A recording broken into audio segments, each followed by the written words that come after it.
Once the lines are set free, enjoy a life of unparalleled luxury and comfort. The Maritimo M55.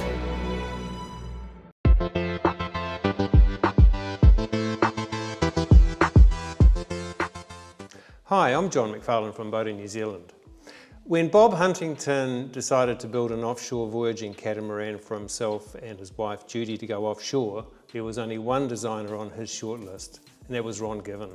Given and Huntington have worked together for 49 years now and 6 other boats, and this latest boat, the 14.5 metre Katoa, is an absolute gem of an offshore cruising catamaran. So starting at the boat from coming on board, we've got this T-shaped cockpit, which is a very, very sheltered space, both at anchor and at sea. The inboard seating works really well. It's got a sunshade over it. And then going aft is the top of the T, effectively, with the helming stations outboard of that. They are a little more exposed, but this is deliberate because most of the time Ron Given's catamarans are going to be steered by autopilot, so hand steering is really only necessary when you want to, or perhaps for docking.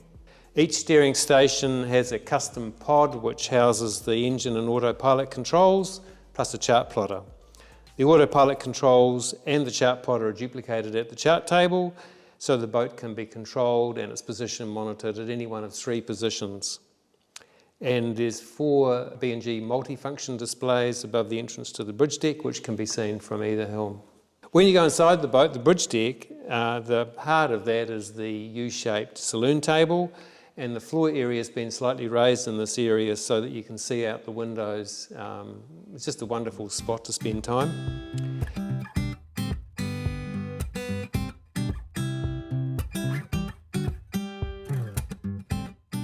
So the navigation station is to starboard of the saloon table, and that's got computer, radio, instrument repeater displays and the autopilot controls.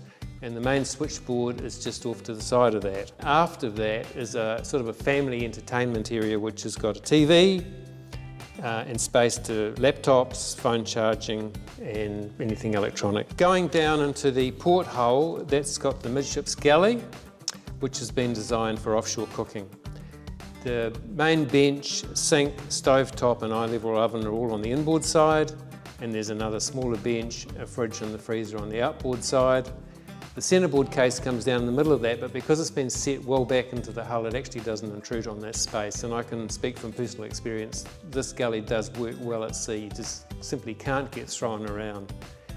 Forward of that is an athwartships double bunk, and a heads and a shower, and after the galley, down the back end of the boat, is the second guest cabin. On the starboard side, you go down to the hull, and going aft you go through the owner's ensuite heads and shower compartment, and then aft again is their cabin. And the queen-size berth is cantilevered back on the inboard side of the hull.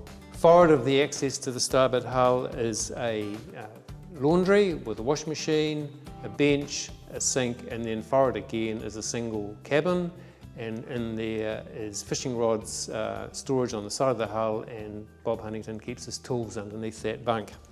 Forward of that again are 2 more watertight bulkheads, both one of which houses a massive deck locker for the fenders, spare ropes, and then there's a crash bulkhead where the forebeam comes into the hull, and forward of that's just buoyancy.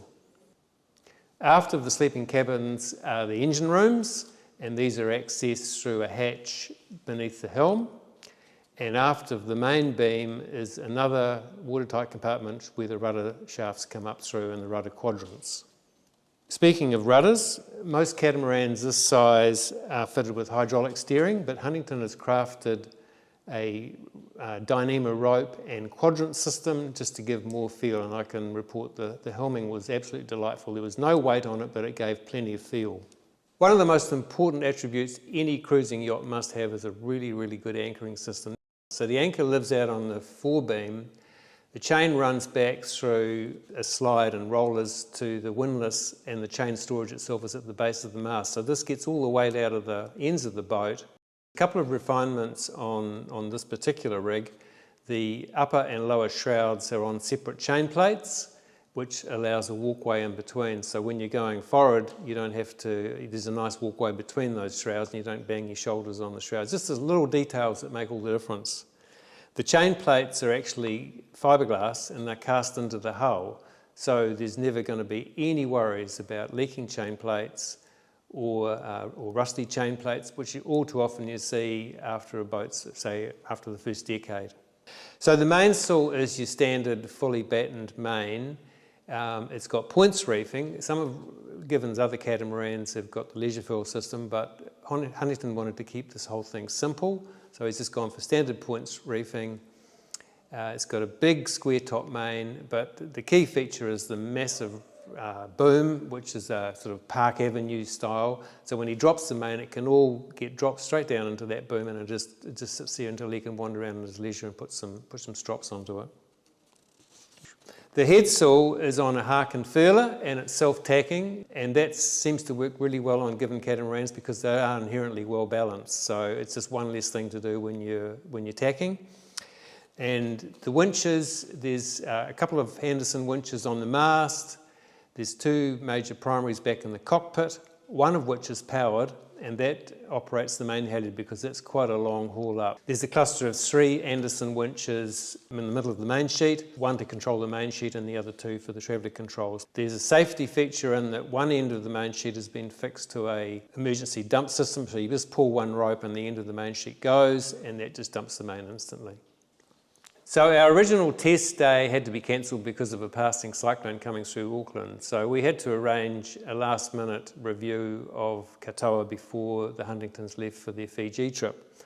So we were able to join them at Marsden Cove Marina for their trip to the Bay of Islands, but we got off at Tutukaka. So it was around 20-25 nautical miles we had on the boat. It wasn't the greatest of test days. There was a leftover northeast sea from a storm that had been raging a few days before. The wind was quite patchy, but it gave us a really good examination of how the boat would perform in open sea conditions, and we had a great time aboard. The boat is deceptively quick. It doesn't seem like it's going that quick, but when we looked at a couple of other monohulls that came out of Marsden Point at the same time, we were pointing higher and faster and by a considerable margin. So it's a sort of boat that covers the ground effortlessly without a great deal of work. Huntington put a reef in, which at times we felt a little under canvassed, but when the gusts came through, it was a perfect call, and the boat is equally happy under autopilot. I chose to steer for a lot of it because it just felt so good to be on the helm. I really enjoyed it. It was just a delightful boat to steer. There's lots of different places to sit while you're underway. You can stay out on the helm as I did, or you can sit in the cockpit out of the wind and the weather, or you could even just sit on the bridge deck and just watch the scenery go past. It's just got so many different places to go. It's just a lovely boat to spend time on at sea. In terms of design, KATŌA is a slightly smaller version of one of Ron Given's earlier designs, which is about 1 metre longer, called Crystal Harmony. And I was fortunate enough to spend a voyage travelling between the Bay of Islands and Noumea with Ron Given on Crystal Harmony a few years ago. And we took 4 days and 4 hours for that trip, which I thought was pretty quick. And it just gave me a really good understanding of how these boats perform at sea. I mean, we just had no issues. And Ron believes that the quicker you can get over a voyage like that, the better. The longer you stay out there, the more chance of things going wrong. So he just likes to insist that all of his boats, they sail well, they motor well, and they're going to get you to where you want to get to safely and without fuss.